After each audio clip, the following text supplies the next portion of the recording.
Good morning students. आज हम लोग गवर्नर जनरल, गवर्नर, वायसराय से संबंधित महत्वपूर्ण प्रश्नोत्तरी को देखेंगे। किसी भी एग्जाम के लिए बहुत ही इंपॉर्टेंट है। यहाँ से 1 से 2 मार्क्स के क्वेश्चन आपको देखने को मिलेंगे। इंपॉर्टेंट है, बने रहिएगा आखिरी तक। चलिए स्टार्ट करते हैं। देखेंगे क्वेश्चन नंबर 1 को। भारत में पहली रेलगाड़ी चलाई गई थी, उस समय भारत का गवर्नर जनरल कौन था? ठीक है, भारत में पहली रेलगाड़ी चलाई गई थी, उस समय भारत का गवर्नर जनरल कौन था? तो कौन थे? लॉर्ड डलहौजी। ठीक है, याद रहेगा, ऑप्शन ए सही होगा। देखेंगे डिटेल में। 1853 में भारत में पहली यात्री ट्रेन चली थी और इसका क्रेडिट लॉर्ड डलहौजी को जाता है, इसलिए इन्हें भारतीय रेलवे का जनक माना जाता है। ठीक है, लॉर्ड डलहौजी को भारतीय रेलवे का जनक माना जाता है और इन्हीं के कार्यकाल में 1853 में भारत में पहली रेलगाड़ी, पहली यात्री ट्रेन चली थी। ठीक है, चलते हैं अगले क्वेश्चन पर। क्वेश्चन नंबर 2 को देखेंगे। लॉर्ड कर्जन के वायसराय होने के दौरान निम्नलिखित में से कौन सी घटना नहीं घटी थी? ठीक है, क्वेश्चन पे ध्यान देंगे। लॉर्ड कर्जन के वायसराय होने के दौरान निम्नलिखित में से कौन सी घटना नहीं घटी थी? तो कौन सी घटना इसमें से नहीं घटी थी? तो ये था भारतीय राष्ट्रीय कांग्रेस का गठन। ठीक है, ये नहीं हुआ था लॉर्ड कर्जन के कार्यकाल में। ठीक है, उस समय भारत के गवर्नर जनरल थे, कौन थे? Lord Dufferin. ठीक है, याद रहेगा, भारतीय राष्ट्रीय कांग्रेस की स्थापना के समय भारत के गवर्नर जनरल लॉर्ड डफरिन थे। ठीक है, चलते हैं अगले क्वेश्चन पे। क्वेश्चन नंबर 3 को देखेंगे। क्वेश्चन नंबर 3 है, अंग्रेजी भाषा को शिक्षा का माध्यम किसने बनाया था? ठीक है, अंग्रेजी भाषा को शिक्षा का माध्यम बनाने का श्रेय किसे जाता है? लॉर्ड मैकोले को। ठीक है, याद रहेगा, ऑप्शन ए सही होगा। कब बनाया गया था? 1835 में। ठीक है, इसे डिटेल में देखते हैं।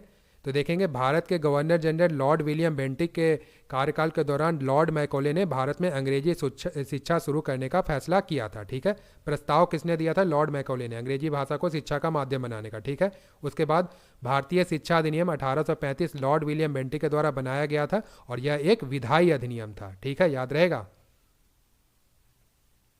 चलते अगले क्वेश्चन पे। क्वेश्चन नंबर 4 को देखेंगे। विधवा पुनर्विवाह अधिनियम 1856 किस गवर्नर जनरल के द्वारा पारित किया गया था? ठीक है, पारित किसके द्वारा किया गया था? विधवा पुनर्विवाह अधिनियम 1856 किसके द्वारा? तो लॉर्ड कैनिंग के द्वारा। ठीक है, याद रहेगा, ऑप्शन बी सही होगा। देखेंगे, हिंदू विधवा पुनर्विवाह अधिनियम 26 जुलाई 1856 को अधिनियमित किया गया था।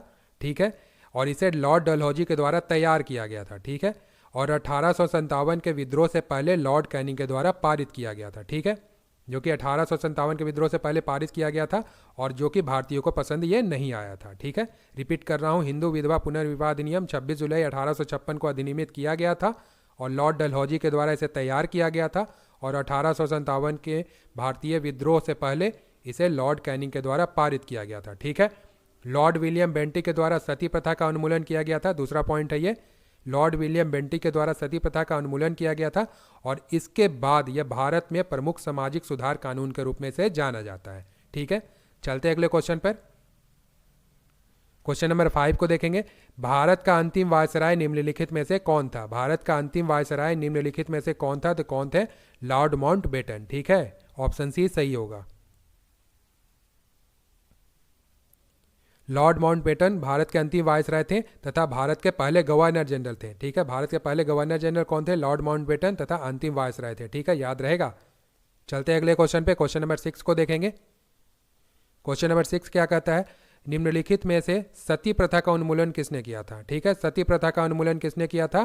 तो लॉर्ड विलियम बेंटिक ने किया था। ठीक है, याद रहेगा, ऑप्शन ए सही होगा। ठीक है, इसे डिटेल में देखेंगे। 1829 में लॉर्ड विलियम बेंटिक की अगुवाई में राजा राम मोहन राय जैसे भारतीय समाज सुधारकों के प्रयासों से सती प्रथा पर भारत में पूरी तरीके से रोक लगी थी। ठीक है, 1829 में लॉर्ड विलियम बेंटिक की अगुवाई में राजा राम मोहन राय जैसे भारतीय समाज सुधारकों के प्रयासों से सती प्रथा पर भारत में पूरी तरीके से रोक लगी थी। ठीक है, चले अगले क्वेश्चन पे। क्वेश्चन नंबर 7 को देखते हैं। क्वेश्चन नंबर 7 को देखें।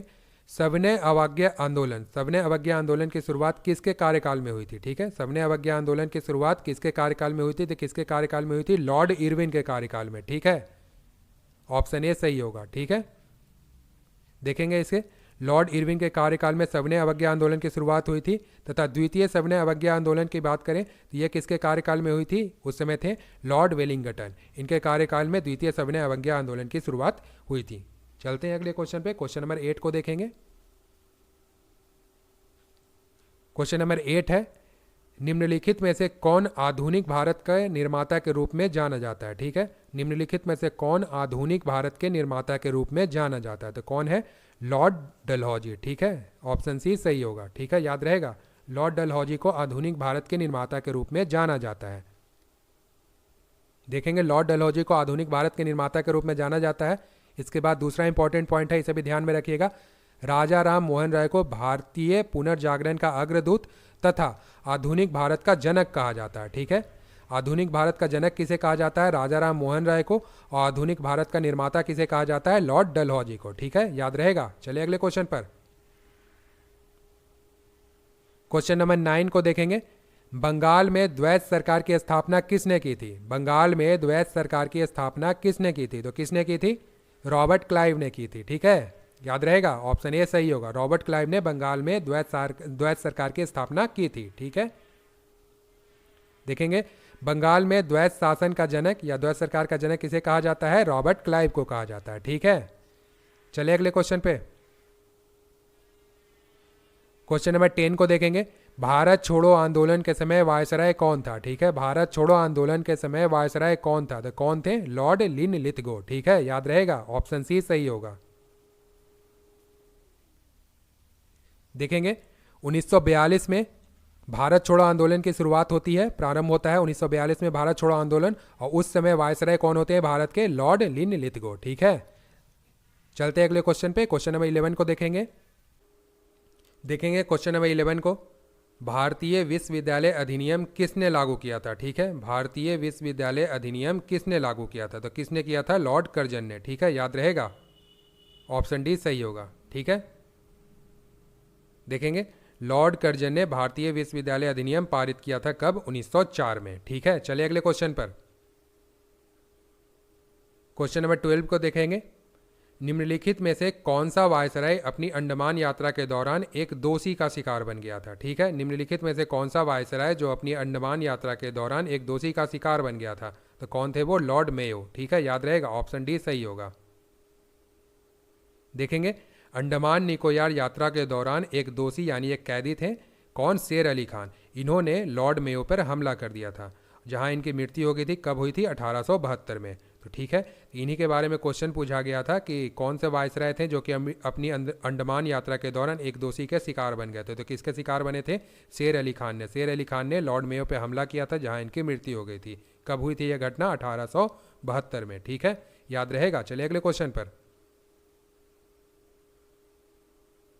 क्वेश्चन नंबर 13 देखेंगे, सन 1905 में बंगाल विभाजन की घोषणा किसने की थी? ठीक है, सन 1905 में बंगाल विभाजन की घोषणा किसने की थी? तो किसने की थी? लॉर्ड कर्जन ने। ठीक है, याद रहेगा, ऑप्शन बी सही हो गया। लॉर्ड कर्जन ने बंगाल विभाजन की घोषणा की थी। ठीक है, कब की थी? 20 जुलाई 1905 को। ठीक है, भारत के तत्कालिक वायसराय लॉर्ड कर्जन ने 20 जुलाई 1905 को बंगाल विभाजन की आधिकारिक घोषणा की थी। ठीक है, चलते अगले क्वेश्चन पर। क्वेश्चन नंबर 14 को देखेंगे, भारत में स्थानीय स्वशासन की स्थापना में निम्नलिखित में से किसने गहरी रुचि ली थी? ठीक है, भारत में स्थानीय स्वशासन की स्थापना में निम्नलिखित में से किसने गहरी रुचि ली थी? तो किसने ली थी? लॉर्ड रिपन ने। ठीक है, याद रहेगा, ऑप्शन बी सही रहेगा। ठीक है, क्वेश्चन नंबर 14 का ऑप्शन बी सही है। लॉर्ड रिपन को भारत में स्थानीय स्वशासन का जनक माना जाता है। ठीक है, लॉर्ड रिपन को भारत में स्थानीय स्वशासन का जनक माना जाता है। चलते हैं अगले क्वेश्चन पे। क्वेश्चन नंबर 15 को देखेंगे हम लोग। क्वेश्चन नंबर 15 देखेंगे, भारत और पाकिस्तान के बीच सीमा का निर्धारण किसने किया था? ठीक है, देखेंगे क्वेश्चन, भारत और पाकिस्तान के बीच सीमा का निर्धारण किसने किया था? तो किसने किया था? सर सिरिल जॉन रेडक्लिफ ने। ठीक है, सर सिरिल जॉन रेडक्लिफ ने किया था सीमा का निर्धारण। ऑप्शन बी सही होगा हमारा। देखेंगे यहाँ 17 अगस्त 1947 को भारत और पाकिस्तान के बीच सीमा रेखा का सीमांकन सर सिरिल रैडक्लिफ ने किया था। ठीक है, याद रहेगा, कब किया था? 17 अगस्त 1947 के बीच भारत और पाकिस्तान के बीच सीमा का निर्धारण किसने किया था?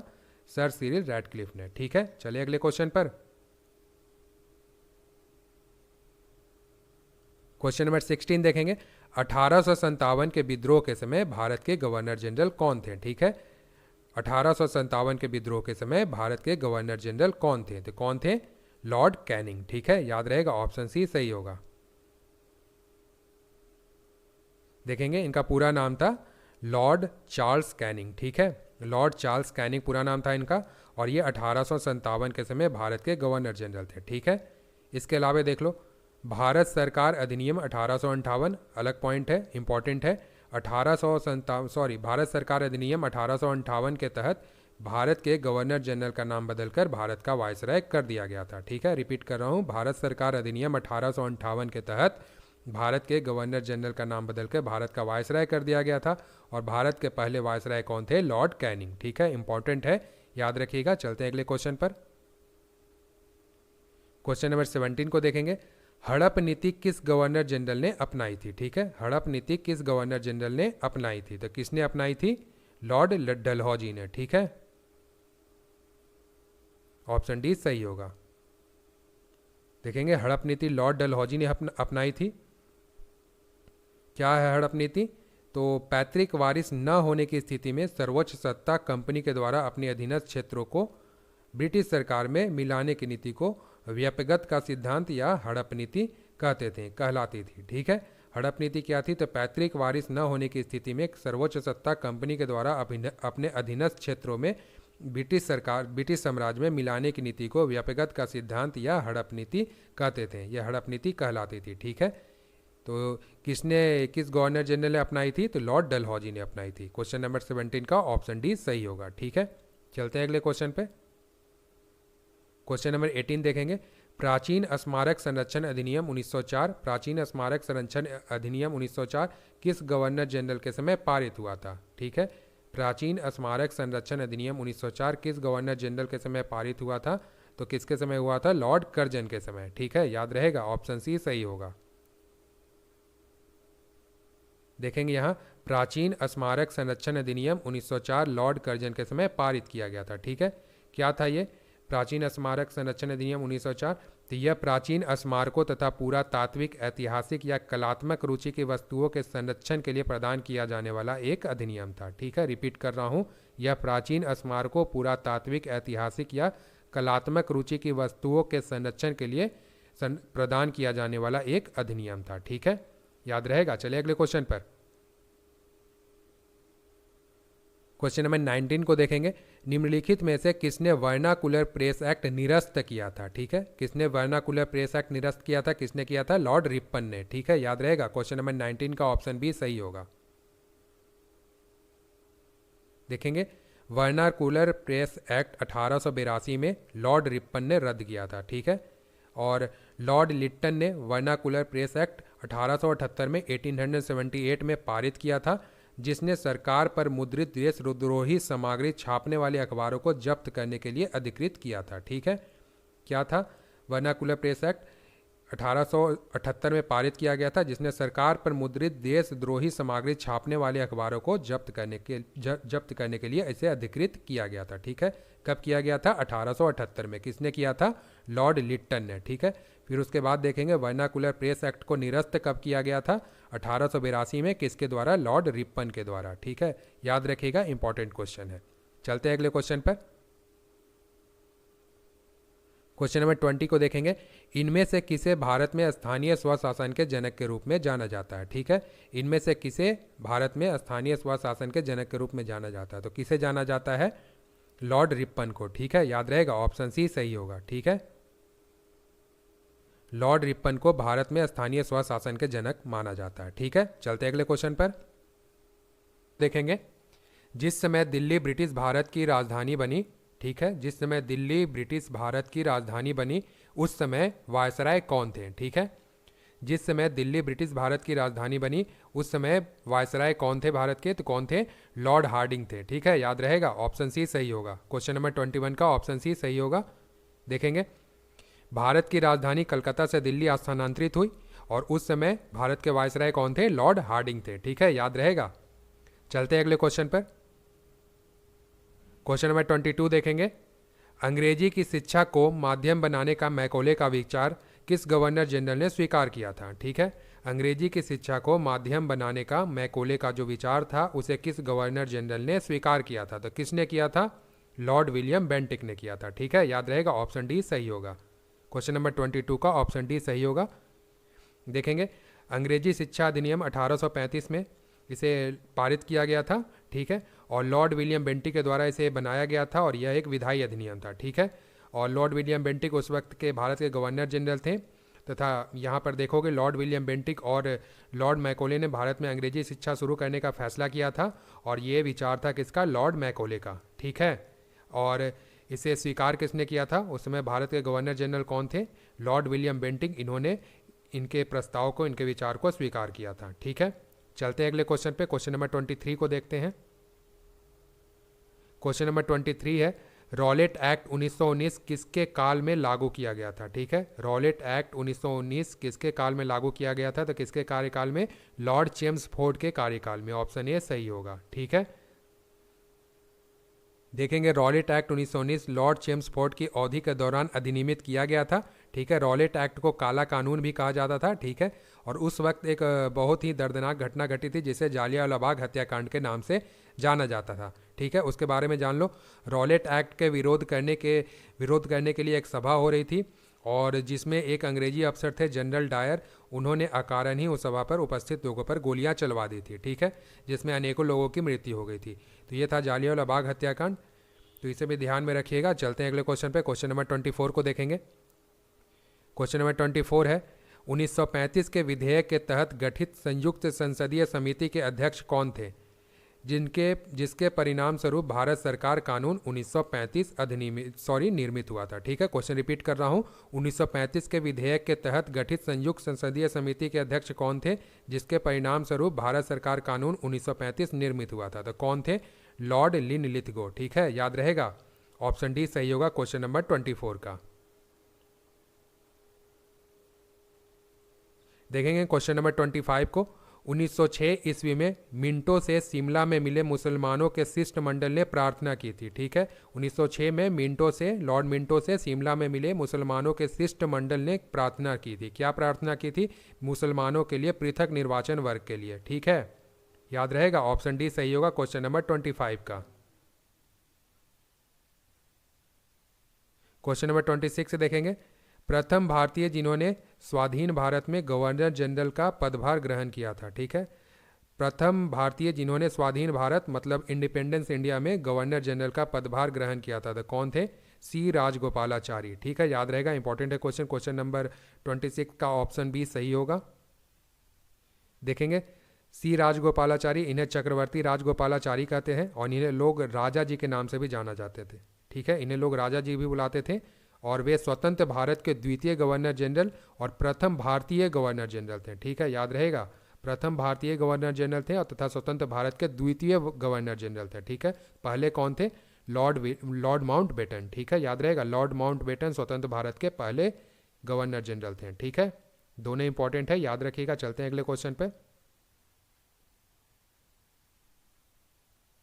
क्वेश्चन नंबर 27 देखेंगे, निम्नलिखित में से एक ने युद्ध के समय भारत के रक्षा कानूनों के प्रावधानों को, जिसे 1915 में भारत के गदर के विरुद्ध इस्तेमाल किया गया था, उसे शांति के समय भी जारी रखना चाहता। क्वेश्चन रिपीट कर रहा हूं, निम्नलिखित में से एक ने युद्ध के समय भारत के रक्षा कानूनों के प्रावधानों को, जिसे 1915 के पंजाब के गदर के विरुद्ध इस्तेमाल किया था, उसे शांति के समय भी जारी रखना चाहता।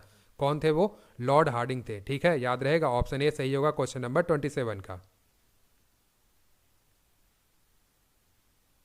देखेंगे क्वेश्चन नंबर 28 को, स्वतंत्र भारत के पहले भारतीय गवर्नर जनरल कौन थे, ठीक है। क्वेश्चन रिपीट हुआ, देखिएगा।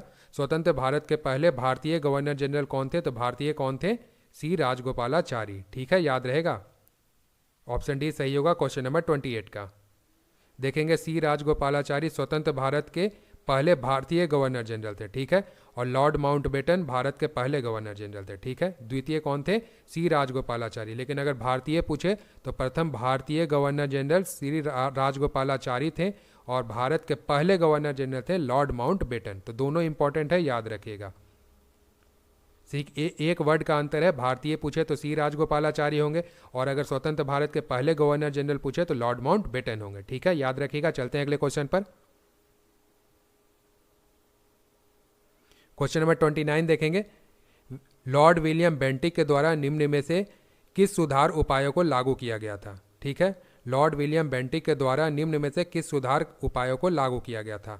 तो इसमें से देखेंगे इसमें से देखो दास प्रथा का अंत भी किया था, ये भी था लॉर्ड विलियम बेंटिक के द्वारा। ठगों का दमन भी किया गया था, सती प्रथा का अंत भी, और धर्म परिवर्तन की सुविधा भी दी गई थी। तो ये चारों कार्य जो है ये लॉर्ड विलियम बेंटिक के द्वारा किया गया था।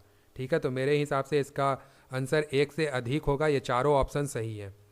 लॉर्ड विलियम बेंटिक के द्वारा दास प्रथा का अंत भी किया गया था, ठगों का दमन भी किया गया था, सती प्रथा का अंत भी किया गया था, और धर्म परिवर्तन की सुविधा भी दी गई थी। तो ये चारों जो कार्य हैं लॉर्ड विलियम बेंटिक के द्वारा किए गए थे। तो इसका answer all of the above होगा। ठीक है, चलते हैं अगले क्वेश्चन पर। क्वेश्चन नंबर 30 देखेंगे।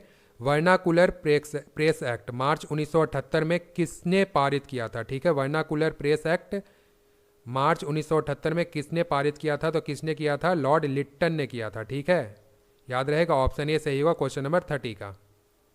देखेंगे 1878 में वर्नाकुलर अधिनियम भारत के तत्कालिक वायसराय लॉर्ड लिट्टन के द्वारा प्रस्तावित किया गया था। ठीक है, लॉर्ड लिट्टन के द्वारा प्रस्तावित किया गया था। उसके बाद देखेंगे वर्नाकुलर प्रेस एक्ट 1882 ईस्वी में लॉर्ड रिपन के द्वारा रद्द किया गया था। तो दोनों ही पॉइंट इंपॉर्टेंट है, दोनों को याद कर लीजिए, क्वेश्चन ये बहुत बार पूछा गया। वर्नाकुलर प्रेस एक्ट 1878 में लॉर्ड लिट्टन के द्वारा प्रस्तावित किया गया था तथा 1882 में वर्नाकुलर प्रेस एक्ट को लॉर्ड रिपन के द्वारा रद्द किया गया था। ठीक है, याद रहेगा।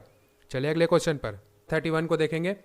नया पोस्ट ऑफिस एक्ट 1854 किसके शासनकाल में पारित किया गया था? ठीक है, नया पोस्ट ऑफिस एक्ट 1854 किसके शासनकाल में पारित किया गया था? तो किसके शासनकाल में पारित किया गया था? इनमें से कौन थे? लॉर्ड डलहौजी। ठीक है, याद रहेगा, ऑप्शन डी सही होगा क्वेश्चन नंबर 31 का।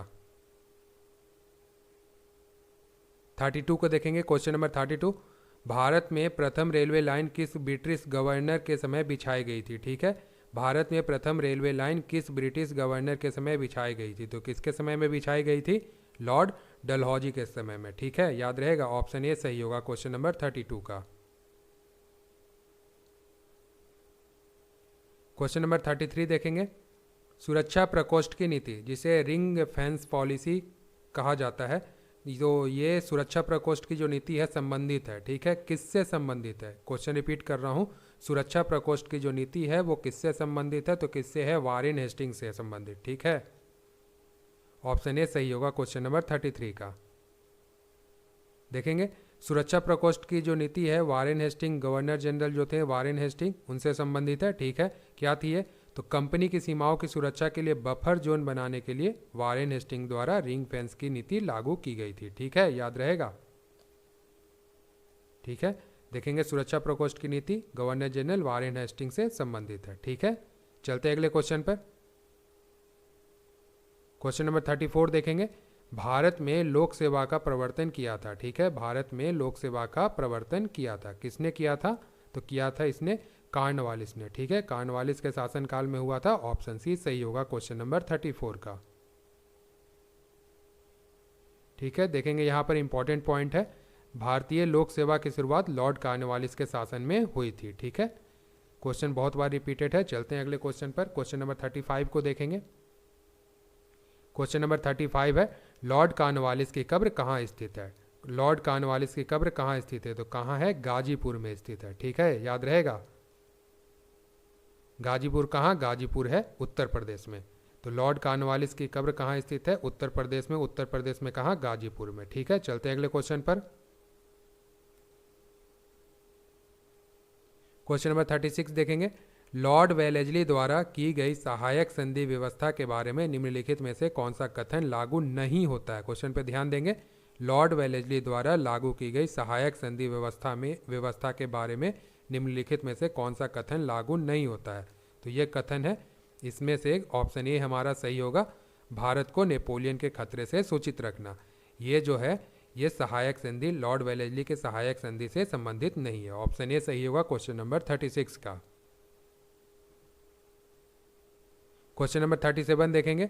लॉर्ड वेलेस्ली के सहायक संधि को स्वीकार करने वाला पहला मराठा सरदार कौन था? ठीक है, लॉर्ड वेलेस्ली को की सहायक संधि को स्वीकार करने वाला पहला मराठा सम्राट कौन थे? तो वो थे पेशवा बाजीराव द्वितीय। ठीक है, पेशवा बाजीराव द्वितीय थे, जिन्होंने जो कि प्रथम मराठा शासक थे, सरदार थे, जो जिन्होंने लॉर्ड वेलेस्ली की सहायक संधि को स्वीकार किया था। ठीक है, याद रहेगा। देखेंगे लॉर्ड वेलेस्ली की सहायक संधि को स्वीकार करने वाले प्रथम मराठा सरदार पेशवा बाजीराव द्वितीय थे। ठीक है, चलते अगले क्वेश्चन पे। क्वेश्चन नंबर 38 को देखेंगे। क्वेश्चन नंबर 38 है, सहायक संधि को स्वीकार करने वाला पहला शासक कौन था? ठीक है, सहायक संधि को स्वीकार करने वाला पहला शासक कौन था? तो वो थे अवध के नवाब। ऑप्शन बी सही होगा क्वेश्चन नंबर 38 का। क्वेश्चन नंबर 39 देखेंगे, सहायक संधि को किसके काल में क्रियान्वित किया था? ठीक है, सहायक संधि को किसके काल में क्रियान्वित किया था? तो किसके शासनकाल में क्रियान्वित किया गया था? लॉर्ड वेलेस्ली के शासनकाल में। ठीक है, याद रहेगा, ऑप्शन ए सही होगा। ठीक है, देखेंगे यहाँ पर इंपॉर्टेंट पॉइंट में लॉर्ड वेलेस्ली ने भारत में सहायक संधि की शुरुआत की थी। ठीक है, चलते अगले क्वेश्चन पे। क्वेश्चन नंबर 40 को देखेंगे। क्वेश्चन नंबर 40 है, सहायक संधि की व्यवस्था को स्वीकार करने वाला प्रथम भारतीय देशी शासक कौन था? ठीक है, सहायक संधि को स्वीकार करने वाला प्रथम भारतीय पूछा यहाँ पर, प्रथम भारतीय देशी शासक कौन थे? तो कौन थे? हैदराबाद के निजाम। ठीक है, याद रहेगा, ऑप्शन सी सही होगा। क्वेश्चन नंबर 40 का ऑप्शन सी सही होगा। देखेंगे लॉर्ड वेलेस्ली की सहायक संधि को स्वीकार करने वाले प्रथम भारतीय शासक हैदराबाद का निजाम था। ठीक है, चलते अगले क्वेश्चन पे। क्वेश्चन नंबर 41 को देखेंगे। क्वेश्चन नंबर 41 है, निम्न में से सहायक संधि स्वीकार नहीं की थी? ठीक है, निम्न में से कौन है जिन्होंने सहायक संधि स्वीकार नहीं की थी? तो किन्होंने नहीं की थी? इंदौर के होलकर राज्य ने। ठीक है, याद रहेगा, इंदौर के होलकर राज्य ने सहायक संधि को स्वीकार नहीं किया था। क्वेश्चन नंबर 41 का ऑप्शन ए सही होगा।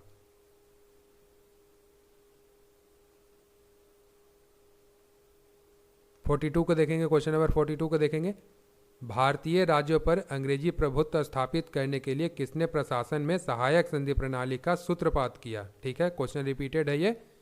भारतीय राज्यों पर अंग्रेजी प्रभुत्व स्थापित करने के लिए किसने प्रशासन में सहायक संधि प्रणाली का सूत्रपात किया? तो किसने किया था? लॉर्ड वेलेस्ली ने किया था। ठीक है, याद रहेगा, ऑप्शन ए सही होगा क्वेश्चन नंबर 42 का।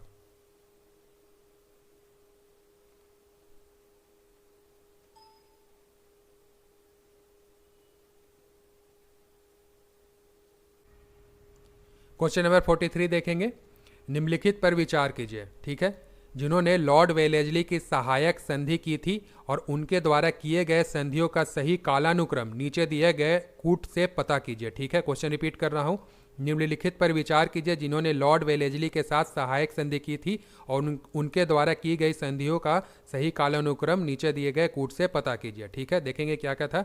हैदराबाद, मैसूर, अवध और सिंधिया। ठीक है, ये चारों सीक्वेंस में ही है, तो ऑप्शन बी हमारा सही होगा, 1 2 3 4। क्वेश्चन नंबर 43 का ऑप्शन बी सही होगा। चलते हैं अगले क्वेश्चन पर।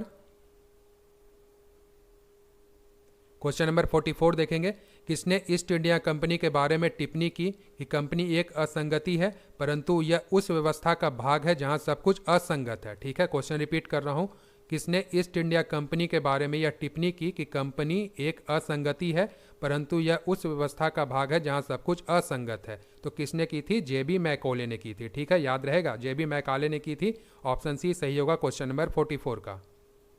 जेबी मैकाले सही होगा क्वेश्चन नंबर 44 का। चलते हैं अगले क्वेश्चन पर।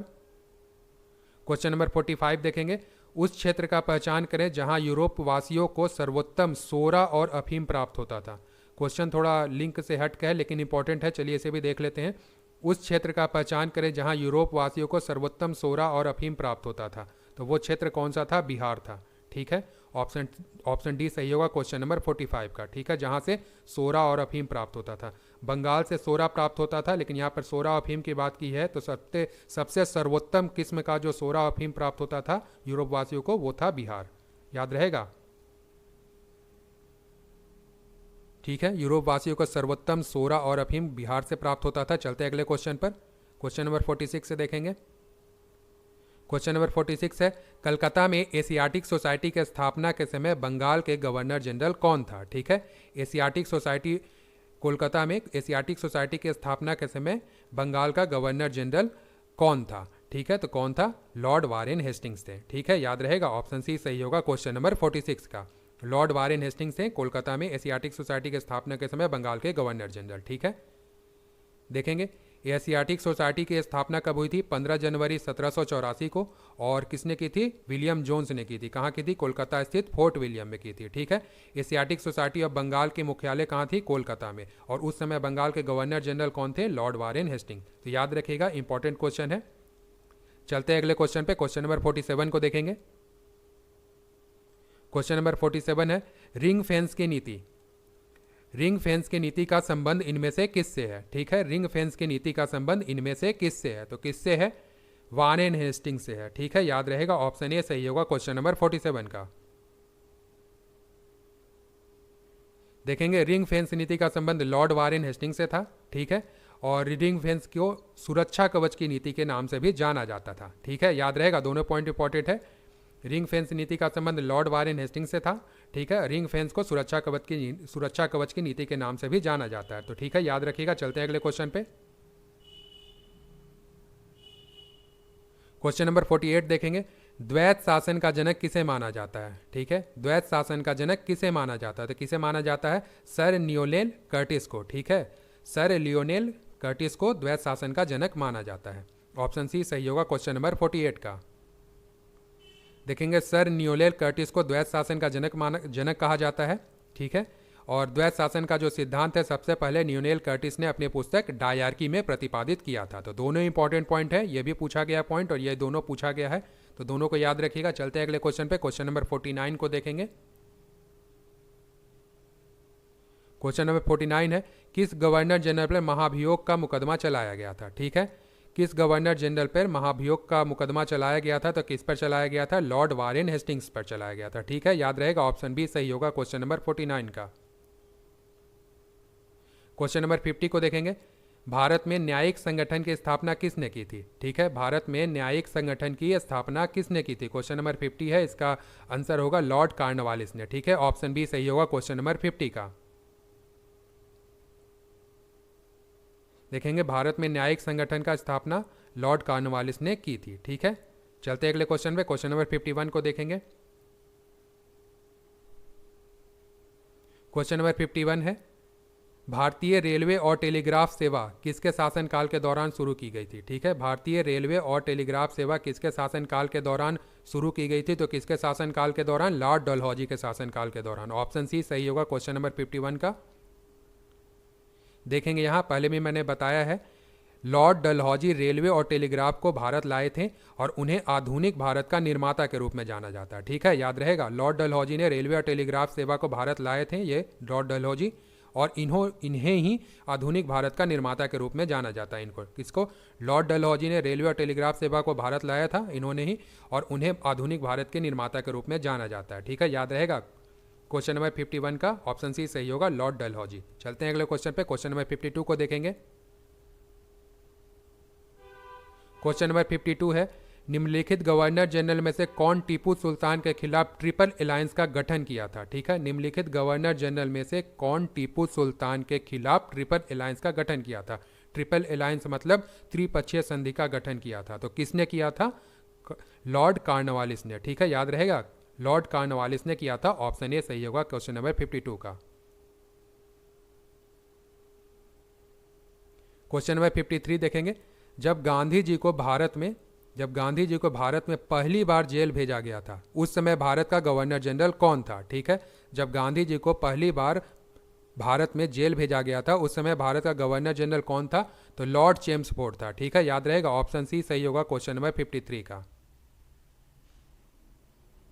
अब देखेंगे, एक इंपॉर्टेंट पॉइंट है, लॉर्ड रीडिंग से रिलेटेड है, ऑप्शन में है तो मैं बता दे रहा हूं, याद करिएगा, क्वेश्चन बहुत बार पूछा गया। ठीक है, लॉर्ड रीडिंग भारत आने वाले एकमात्र ऐसे वायसराय थे जो कि यहूदी मूल से थे। ठीक है, याद रहेगा, लॉर्ड रीडिंग भारत आने वाले एकमात्र वायसराय थे जो कि यहूदी मूल से थे। याद रखिएगा, क्वेश्चन पूछा गया था। चलते अगले क्वेश्चन पे। 54 क्वेश्चन नंबर 54 को देखेंगे, रॉलेट अधिनियम जो कि सरकार को अनिश्चित काल के लिए बिना किसी परीक्षण के लोगों को हिरासत करने के लिए अधिकृत करता था। ठीक है, रॉलेट एक्ट जो कि सरकार को अनिश्चित काल के लिए बिना किसी परीक्षण के लोगों को हिरासत करने के लिए अधिकृत करता था, इसका नेतृत्व भारत में किसने किया था? तो किसने किया था? लॉर्ड चेम्सफोर्ड ने किया था। ठीक है, ऑप्शन ए सही होगा क्वेश्चन नंबर 54 का। देखेंगे रॉलेट एक्ट को मार्च 1919 में लागू किया गया था। इसे ब्रिटिश सरकार द्वारा पारित किया गया था और जिसका नेतृत्व भारत में वायसराय लॉर्ड चेम्सफोर्ड कर रहे थे। ठीक है, लॉर्ड चेम्सफोर्ड इसका वायसराय थे जो उस वक्त भारत में लॉर्ड चेम्सफोर्ड रॉलेट एक्ट का नेतृत्व कर रहे थे।